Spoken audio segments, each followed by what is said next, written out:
Victor Davis Hansen.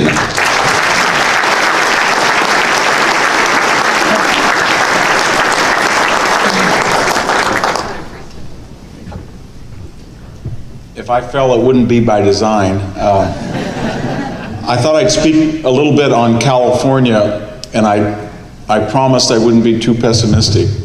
But we're seeing sort of a case study with the new administration in Washington and California, the antithetical systems, different cultural, social, economic, political approaches to the human condition. And to give you some idea of how these tensions are rising, California filed 52 lawsuits against the federal government just this year, just in 2017. 40% of Californians polled they would like a CALEXIT, or a withdrawal from California. And they have nullified a number of federal laws, not just immigration, but on environmental. It would be almost as if Provo, Utah said that the Endangered Species Act no longer applies within the confines of Provo, or Cody, Wyoming said you can buy a firearm when you pick it up and take it home that day, that federal firearm laws do not apply within the state of Wyoming or the city of, so there's a real antithetical movement here, and how it will be resolved. I'd like to start out though with the good news, and that is that we inherited here in California, as you've seen if you're a visitor, it's a beautiful state. It's got some of the best climate, it's got the most diverse geography, and it's got some of the most innovative industries. I mean, where can you have in one state Hollywood, Silicon Valley, and the richest agricultural sector in the world? We're still, even under constraints, but we still have the third largest oil and gas reserves of all the states in the United States. We have sort of downsized our timber industry. It still has the richest resource of timber in the United States. The Times Educational Supplement rated the top 20 universities in the world. Remember, this is a British, not an American organization, and they rated, of that 20, this was pretty amazing, 5 were in California, larger than any other country except the United States itself. Caltech was rated #1, Stanford was 3, Berkeley was 6, and then UCLA and USC I think were 12 and 14. Pretty amazing to have that resource in California. Google, Facebook, and Apple capture half, it's about $4 trillion of all internet revenue in the world. And if you add a couple of more Silicon Valley companies to that equation, they have a capitalization value of about $4 trillion. It's absolutely stunning. Never in civilization's history have you seen that scale of wealth concentrated in such a small geographical area. Maybe Venice of the 16th century or Florence of the 15th century, and remember, they sparked renaissances. So it's a very impressive state. The cloverleaf, the on-ramp with California Discoveries. I went back before speaking here today and looked at some of the news accounts of California, and there was a big one in the 60s that LAX was the cutting-edge airport in the world, that I-5, the 99 freeway, and the 101 were a tripartite longitudinal freeway system like none other. It was rated #1 or 2 in the world as far as the transportation system. And that's not quite true now, and so I gave my obligatory 5 minutes of optimism, but if we were gonna look at California, I'm a classicist, so I'm a student of the Hippocratic method. So let's look at California as a patient, and we'll see if we can look at the symptoms, and then we can offer what the Greeks called a diagnosis, and then we can suggest therapies, and then we can end with a brief prognosis, and I'll open it up for questions.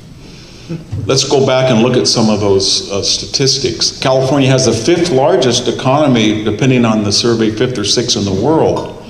However, just last year in 2017, we went from the 5th fastest growing economy of the 50 states. We're down to 35 already. We're facing a budget deficit. And Jerry Brown, our governor, just warned the state that in the next economic downturn, the California STRS and PERS pension systems are underfunded. He didn't really get into the detail. It's some Stanford economists. Some of my colleagues at Hoover suggest that somewhere not 100 billion, between 500 billion and $1 trillion would be needed to pay out, or as one person I think wrote, he said he needed about a 22% return on the investment to fund what we owe this year, and it's getting worse because of the demography. So you also look at the financial situation. We now have the highest basket, not each in each category, but aggregate percentage of gasoline, sales, and income tax. We have the most billionaires. I think there's 72 of all the states, but 1/3 of the nation's welfare recipients live in California. 22% of the state's population live below the poverty line. There's even more disturbing, the health issues that accompany poverty. 1 out of every 3 Californians, and I know you're insurance, so you might see this as somewhat good news, 1/3 of all people who are admitted to any California hospital for any cause are found upon admission to suffer from prediabetes or active diabetes 2. It's a state epidemic. It's twice as high as any other state in the United States. In addition to that, we are facing this federal, it's a very punitive tax code. Whatever your party affiliation is, you can really see that people in the Congress do not like the systems or the cultures of Illinois, New York, and California, because by limiting tax deductions to federal tax, state tax deduction to $10,000, you're really hitting a group of affluent people in these states, especially Californians. And here's what's dangerous about it for our point of view. The way that the California system is set up, 50% of Californians pay no income tax. So out of 40 million people, we only have 150,000 individual returnees or households that pay about 51% of the tax. Think of that. 40 million people, and there's only 150,000 who actually pay half the tax revenue, which is again half of the general revenue. So if a person is paying $100,000 in his property tax, his sales tax, his income tax, suddenly that, and he can only take off $10,000, suddenly that in real dollars is $90,000. It's not 45 or 40 given deductions. And given that we've lost 4 million people in the last 30 years from the 70,000 above tax brackets, because we also have the misfortune, we have wonderful geography, but unfortunately we're very close to Texas and Nevada that are no tax states, and low tax states like Arizona and Idaho. And so if we were to lose any of that 150,000, we would be in dire straits. And I gave a talk not too long ago, right after the bill was passed, to a group of very concerned Californians. So I asked those in the audience if there were any in that 150,000, less than 0.001% of the population, remember at 40 million, and about half the audience stood up. And then I asked, are any of you thinking of relocating? And if you anybody who's not thinking of relocating, sit down. Nobody sat down. So you can see the state's trying to think of reclassifying. So financially, we're not in a very good situation, even given this natural bounty and inheritance.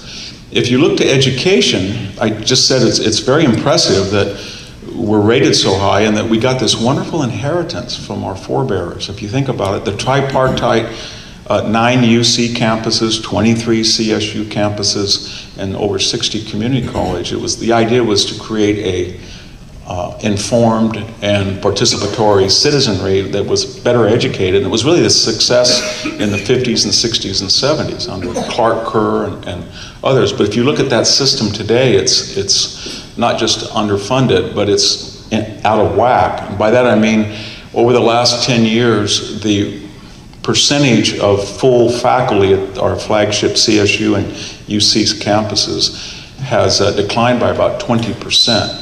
Because people cannot afford to hire a professor. Where a professor retires, typically now that billet of 4 classes or 2 at the UC system is divided up between part-time teachers.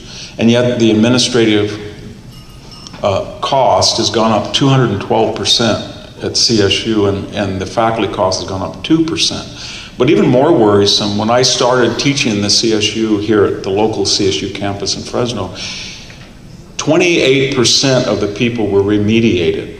That means that they were admitted even though they were supposed to be the top third to enter CSU from their high school class. We had special admittance is what we call it, special admits, and about 28 to 31% did not pass high school English or math in their senior year. So we remediated them, we had special courses. This year, 57% of the entering class at CSU is remediated. And what's disturbing about that, in 1984, about 48% graduated from college in 4 years, and today it's about 49 in 6 years. So something's going on in the system, and California can't really address it because it's an existential crisis and it involves politically incorrect diagnosis and therapies. And so what they did is, and I'm afraid typical California fashion, is they outlawed the use of the word remediation. And then this year they outlawed the remediation class, and they said anybody who is admitted and didn't fulfill the requirements can just take college courses as they are. And as a professor, I can tell you that means that if you're assigning 10 pieces of literature in Western Civ, from the Aeneid all the way to Mark Twain, and you have 2 weeks or a week for each one, suddenly your syllabus shrinks to 2 or 1.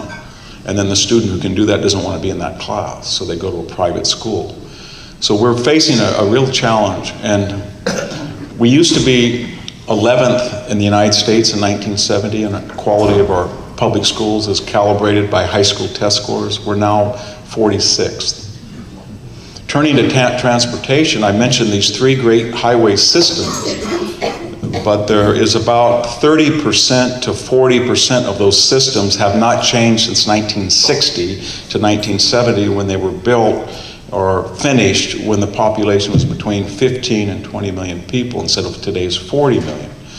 Now, the cost, as Arnold Schwarzenegger promised when he was governor, to ensure that outside the metropolitan areas, that the 99, the 101, and the I-5 that link this long, narrow state would be about $50 billion to ensure that they would all be 3 lanes. That was never completed.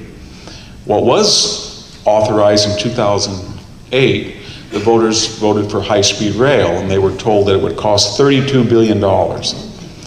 Remember, they had a choice between spending 50 in today's dollars and finishing the freeway system, or spending 32, and they thought that 32 was a better deal apparently. But they were misled because the price right now before 1 foot of track has been laid is $64 billion.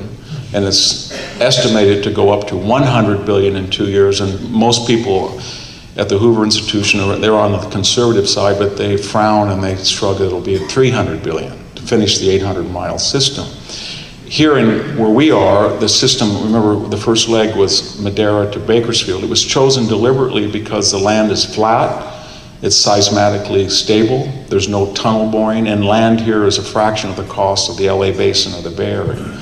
So this was the idea that you're going to build the first 109 miles and it would be a marquee promotion for the entire system. But the original cost of $6.6 billion has just gone up to about $11 billion before 1 mile of track has been laid. So it wasn't just that we don't have the money to finish high-speed rail, but what was shorted by not finishing the highway system that used to be the nation's premier transportation system. The same logic is true of the California Water Project. California is a very strange state in that 2/3 of the people live where 1/3 of the precipitation falls, and it's a desert state. And our grandfathers, especially a wonderful governor, Democratic Governor Pat Brown's solution was to incorporate the federal Central Valley Project with this state water project. So we took water from the 1/3 of the state, both in the Sierra Nevada mountains and then above Sacramento on the Feather and the American River, Klamath River. And we brought this water to Los Angeles. And we sometimes forget that the San Francisco Bay Area from San Jose to Berkeley of 8 million people It has about 10% of its water is indigenous. It can either pump out or local runoff, that's all. 90% of its water, 60% of that comes from the Hetch Hetchy Yosemite project of 1912, which was supposed to be the solution for the Great Fire of San Francisco, never see it again. And then the other 30% comes from the California Water Project. The problem with that is, if you read the original plan, it was a brilliant plan. Every time you read about the original blueprint of California freeways or water transfers, I just stop reading and I think, who were these people in the 1950s? They were giants. I mean, Pat Brown sued the Sierra Club to make sure we could have the California Water Project. If it wasn't for him, we wouldn't have it. And they said things in this thing, it was so simple. He said, when we get to 30 million, we need the following dams. When we get to 40 million, we need the following dams. When we get to 60 and 80 and 100 million, we will need this. Well, when we were 40 million, they call it the tertiary system. Temperance Flat up here on the San Joaquin Valley, the sites up in Sacramento, and the Los Banos Grandes. Some of you know Pacheco Pass, the San Luis River. There was going to be a 3 million acre foot reservoir right near it so that the California Water Project aqueduct could fill it up in a year like last year. And yet they were all budgeted 10 million acre feet. We didn't build one of them during the 4-year drought. The total cost for that would have been less than what we've spent already on the California high-speed rail project. And what that means is that last year, in the third wettest or most heavy precipitation in recorded history since the 1860s, 50 million acre feet of water went out to the San Francisco Delta and the Sacramentos. If we just had, and believe me, the people who let that out will sorely regret it this year, because January was the second driest month in history, and we're going to look at water rationing already. But had we had those reservoirs, think of it, 10 million acre feet in the tertiary reservoirs, and these are not very environmentally sensitive areas, or the 1,000-foot elevations where the water is the last place to fill up. And I think Jerry Brown said, well, they never fill up. But if you read what our grandfather said, is they didn't quite say never. They said every 4 or 5 years in a wet year, they will fill up and they will provide the necessary margin of error as the state grows.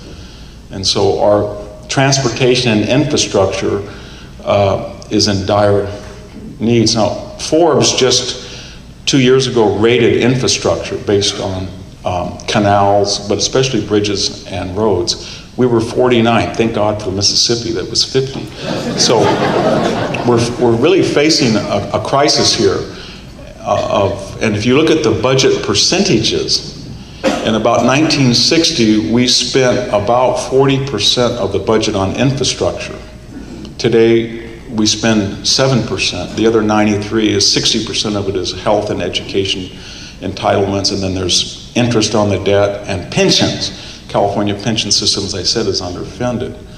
So we're facing monumental challenges in California on the budget, especially with these changes in the tax code and the slowing GDP. How we can be slowing and go from 5th to 35th when the nation's GDP grew the last two, or our GDP grew about a point less than the nation did from June of last year on. And then we have this challenge with education, especially at K through 12, which we're being adjudicated right at the level of Alabama, Mississippi, Georgia. Not that I'm making fun of those states, and Arkansas, but they were never in the same cohort as California based on test scores. So those are the symptoms. And now we have to make a diagnosis. What's the wrong? What is wrong? And there were a lot of things that were wrong. What happened was that the state started to bifurcate in the 1970s. And by that I mean we created a culture along the San Diego corridor to the Berkeley culture, about 800 miles, 50 miles within, that kind of separated and distances itself from the state. When I went to UC Santa Cruz, my aunt just bought a home in Salma, California, where I live. It has one of the lowest GDPs, per capita income in the state, 16,000. It's analogous to Appalachia. That's just 20 miles from here.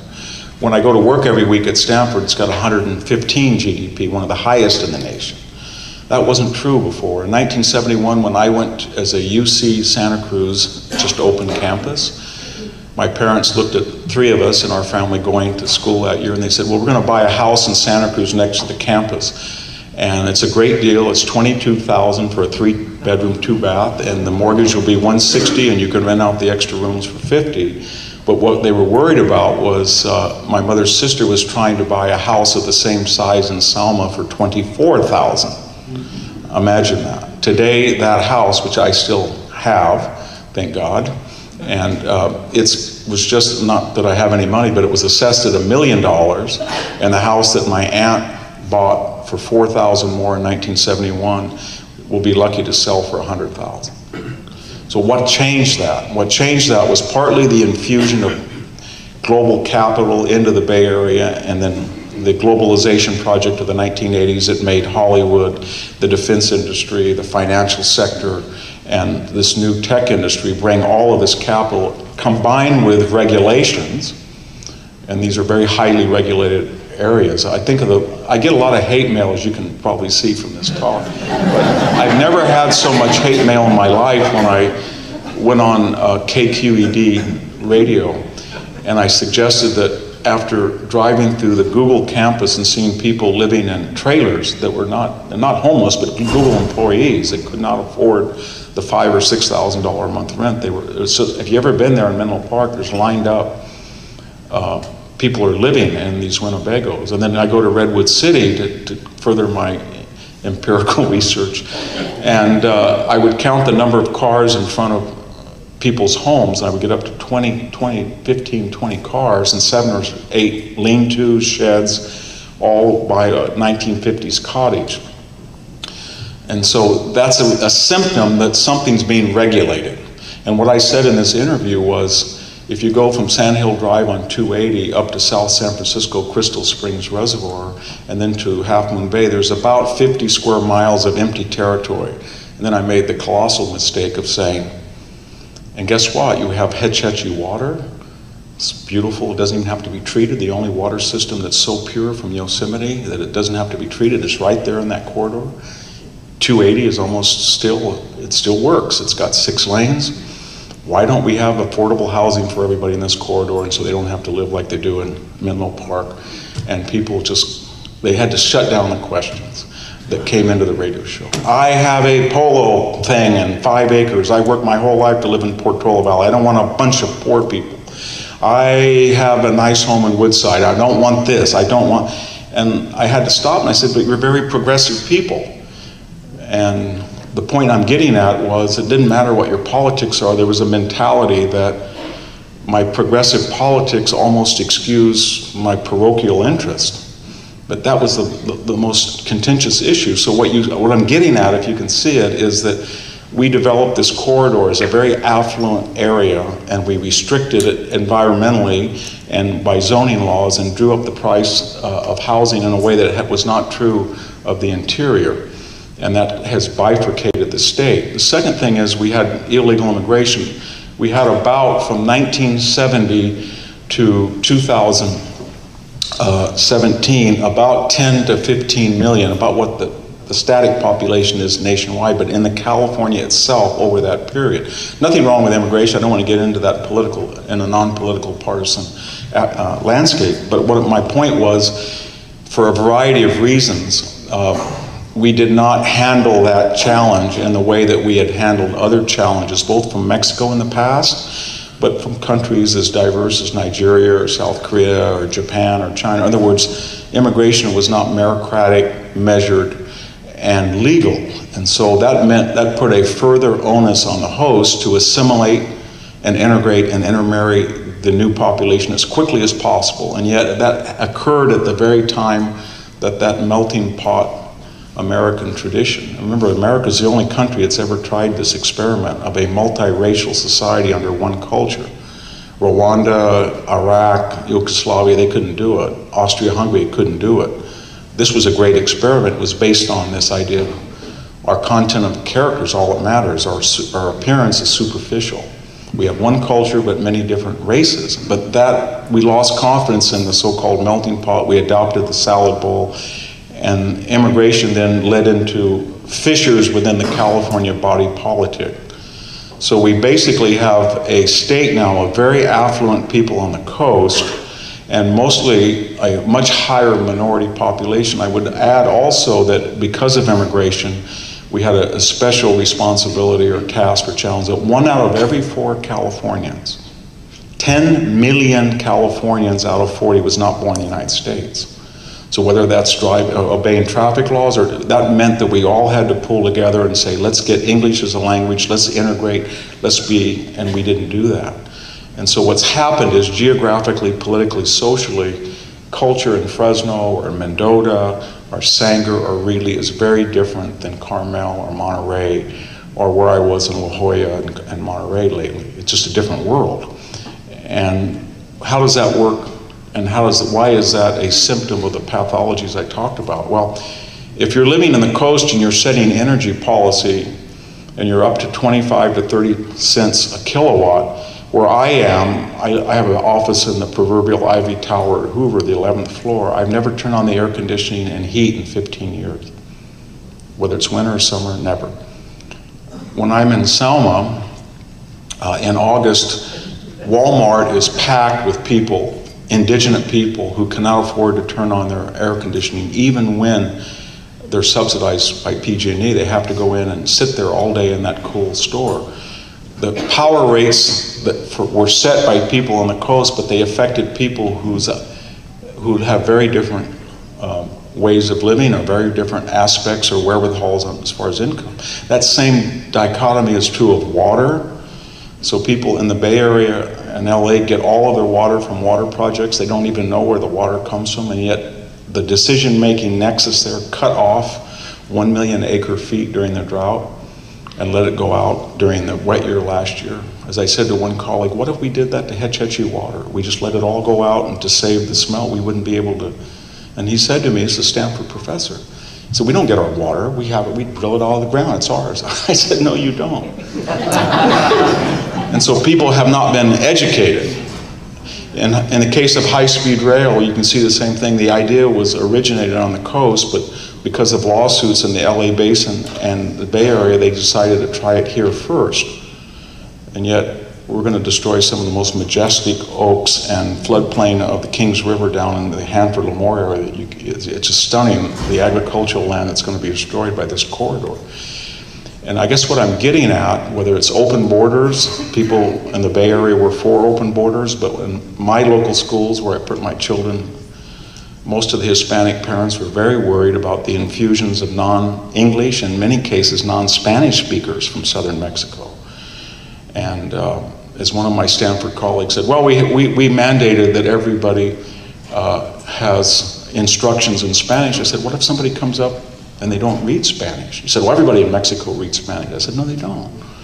But again, those decisions were made by people who were never subject to the ramifications of their own ideology, and that bifurcated the state. It wasn't just that we had to bifurcate the state with politics, but with water, transportation, there's two different realities, and they're not meshing is what I'm getting at. If you look at California on a red-blue map, it's if you're a Democrat or a Republican, you can have cause for optimism. If you're a Republican, you look at it, and except for this blue little sliver, California geographically is about 80% red.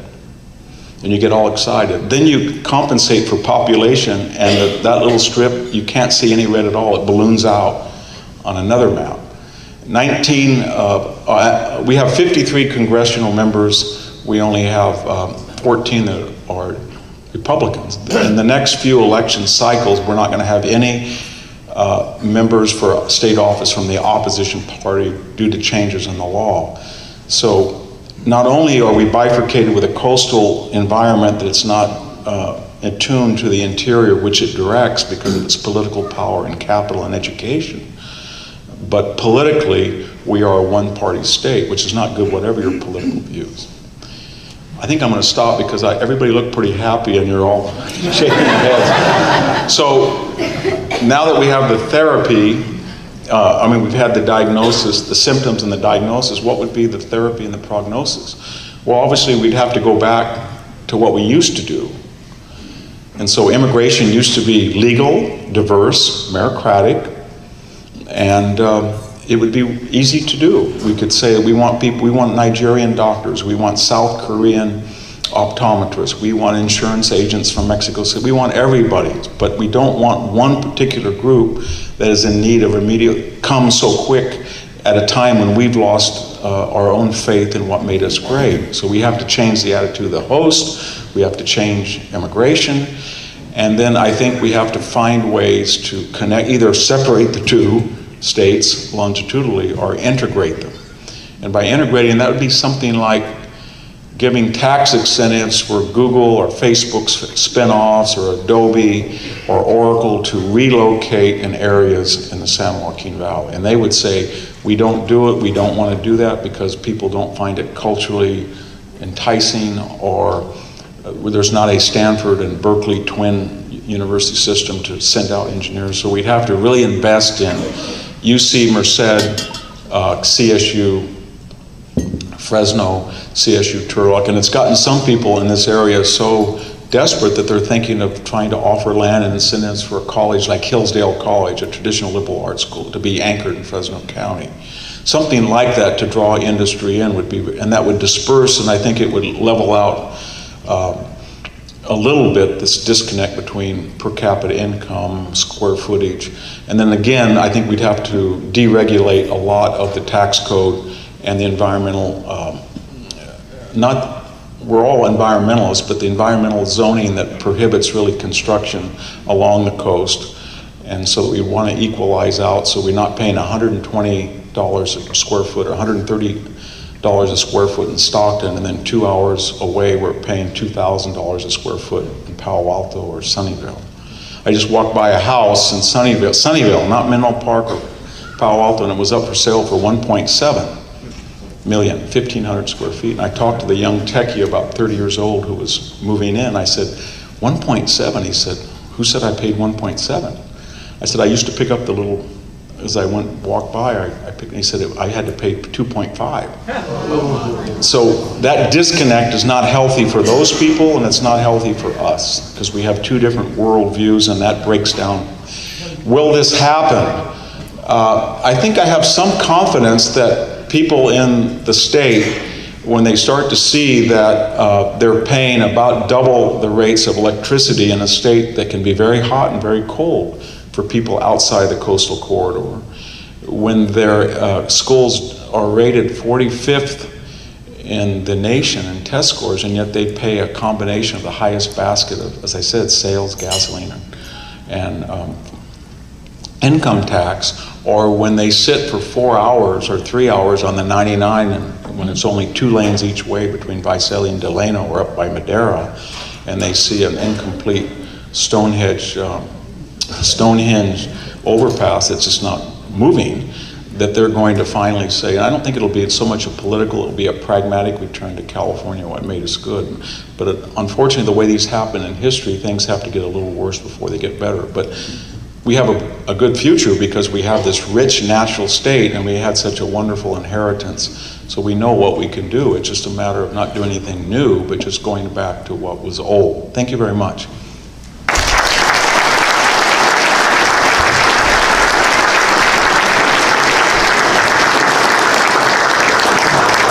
Somebody mentioned we could entertain some questions, and I can be cut off any time. Yes? You talk about the high-speed rail, yes, and all the albatross that I think it's becoming. Yes. How in the world do you stop it? Well, as my colleague, when I first got to Hoover, he was in his 88th year, as Milton Friedman said, something that can't go on won't go on. So if you're going to finish Madera to Bakersfield, and I don't know what we're going to do, we can't, I think there's an element in the law that says even if you finish, you can't start having passengers until you get up to San Jose, because it would be very embarrassing to spend $11 billion and then nobody would want to leave Fresno down to Corcoran, for example. So, especially when you have the 99 and the Amtrak line, which is underused. So, I don't think it's going to work. So we're going to have to do a couple of things. Either the state's going to have to raise the income tax, which is the highest in the United States right now, at a time when it's no longer deductible, or they're going to have to issue more bonds when we're having $500 billion in unfulfilled liability, unmet liabilities. Or they're going to have to stop it or sell it to a private consortium. People have talked about. Maybe Elon Musk will buy it. You know. I just don't think, and I'm not trying to bash high-speed rail because I like the idea of connecting the interior with the coast. I just don't think it was viable, and I don't think that it was ever properly funded. As one, I wrote something about it. I won't mention the high state official, but he said to me off the record, but since I'm not mentioning his name, I don't feel that I'm betraying his trust. He said, "Do you ever read about the big dig in Boston?" I said, "Yes." He said, "Well, it was supposed to cost $2 billion, ended up at 14. Once you start, they'll have to do it." And I said, "You don't know the people of Fresno. They don't mind at all. We don't mind at all looking at the Stonehenge every day. When we're dead 500 years from now, somebody will want to know who built it and was it a religious totem." Comment and then a question. We have very little representation, at least from the Central Valley in Sacramento. We have no power at all up there, basically. Yeah.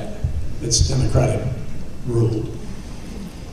The high-speed rail is a boondoggle. There's so many things you mentioned, plus their ridership statistics are totally out of whack, okay?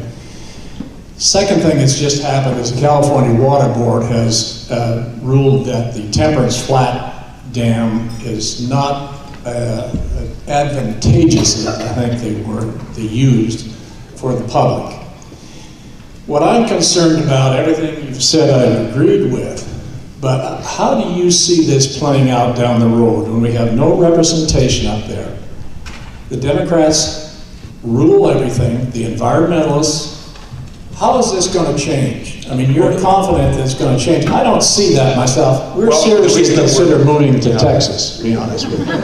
I could have been a little bit more explicit. The reason that it hasn't changed is that, as I said, we have about 4 to 5 trillion, which is a staggering amount of capitalization coming in from all around the globe that basically subsidizes these unwise policies in the form of Google and taxes from these consortia. But what would change it is, I'll give another anecdote. I have a very close friend who's a Stanford professor, and I've been watching something. I don't say a word to him, but he says certain things that I cannot believe he would say.